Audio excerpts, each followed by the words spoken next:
Alors voilà un exemple d'application parmi ceux que je citais dans la vidéo précédente qui vous donnait des idées d'applications afin de vous créer un petit portfolio.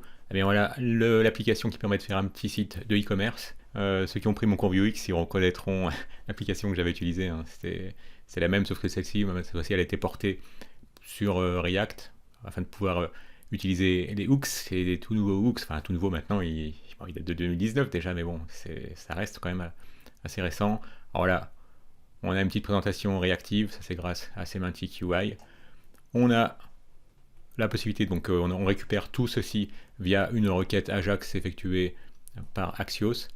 On peut ajouter au caddie, hop, remarquez la petite animation, je reviendrai là-dessus, la librairie qui a permis de faire cette animation, et chaque fois qu'on ajoute des choses, non seulement ça incrémente le caddie, mais en plus ça incrémente également l'onglet ici, comme ça quand les utilisateurs auront plein d'onglets ouverts, ils seront réattirés, on peut dire, par ce site, parce qu'en général, on est attiré par les petites notifications comme celle-là.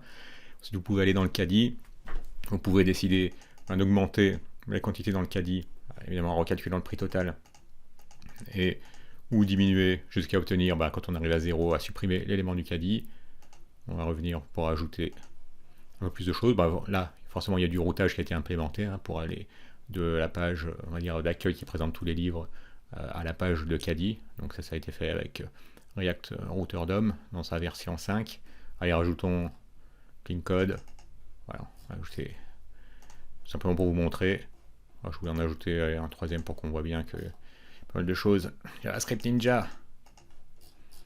Et donc si on le souhaite, eh bien on peut très bien quitter le site et revenir. Et là vous allez voir, je ne vais pas refermer l'onglet, mais simplement en rafraîchissant, normalement, si on n'avait pas de persistance, le caddie serait vide. Là vous pouvez remarquer que le caddie a été persisté dans le local storage. J'en reviens toujours pas qu'en 2020, tous les sites ne le fassent pas. C'est tellement facile de persister en base. Donc là on reconnaît bien, par exemple, JavaScript de good parts. Si on regarde ici, on en a deux. Si on incrémente, boum, on voit que ça va être persisté dans le local storage.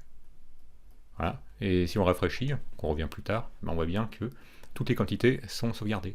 Et enfin, pour vider le caddie, on va quand même demander confirmation, c'est quand même quelque chose qui supprimerait tout. Alors là, on change d'avis, on s'est trompé. Alors, finalement, on veut supprimer, on supprime. Bon là, ça utilise des icônes de font awesome. Et ce qui m'a pris beaucoup de temps, ça me fait sourire, mais c'est cette animation parce que ça me chiffonnait. Quand on ajoutait des choses au caddie, on n'avait pas vraiment l'impression, on voyait pas, on n'était pas sûr que les choses s'étaient passées. Et quand il y a des petites animations discrètes, c'est un peu comme dans l'esprit des applications natives, ça donne bien confirmation qu'il s'est passé quelque chose.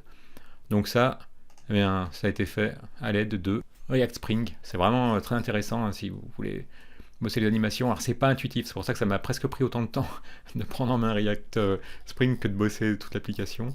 Mais c'est vraiment très bien fait parce que c'est un système d'animation.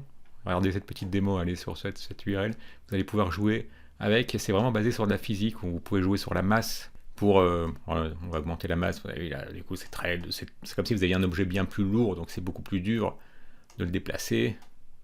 On peut jouer sur la tension, donc là ça le fera réagir plus ou moins rapidement, comme si il était plus ou moins, on va dire, tendu, prêt à réagir rapidement.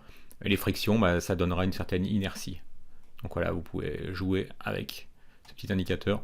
Et donc c'est avec ça que je me suis donc amusé à faire cette petite animation sur le caddie, un collègue de React Spring. Donc voilà, c'est une petite application que vous pouvez faire selon votre niveau d'aisance. Soit en quelques heures, soit en quelques jours, même si ça vous prend une semaine, c'est pas grave, mais au moins ça vous permet de vous focaliser sur un projet. Et en plus, si vous avez un client qui fait du e-commerce, il va se dire, là on a un développeur qui sait requêter une API pour récupérer des produits, qui sait créer un caddie, qui sait créer le résumé d'un caddie, qui sait implémenter le caddie, qui sait mettre des petites animations. Ça prouve que vous allez faire un projet réaliste. Après évidemment un site de e-commerce on peut passer des mois et même des années à l'enrichir, mais vous voyez déjà, implémenter le routage aussi, comme je vous disais, c'est vu la route carte ou la page d'accueil avec les livres.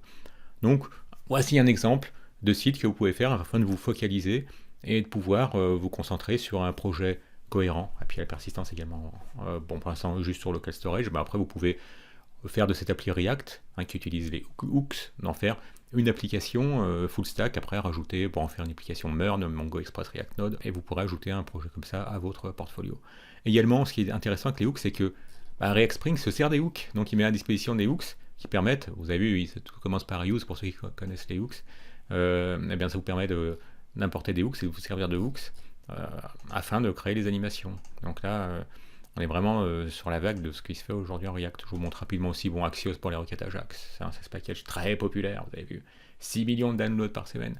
Et pour la présentation, pour la partie réactive, pour que le site soit réactif, hein, je me suis servi de Semantic UI qui est vraiment très convivial. Là, par contre, autant React Spring, j'en ai bavé, autant Semantic UI, c'est un vrai plaisir de travailler avec. Donc voilà, pour faire ce site réactif. Bon, après, je suis pas graphiste, hein. Un graphiste ferait quelque chose de plus joli, mais voilà, ça vous permet d'articuler un ensemble de technologies. Si vous avez aimé la vidéo, un petit like, abonnez-vous si ce n'est déjà fait, et à bientôt.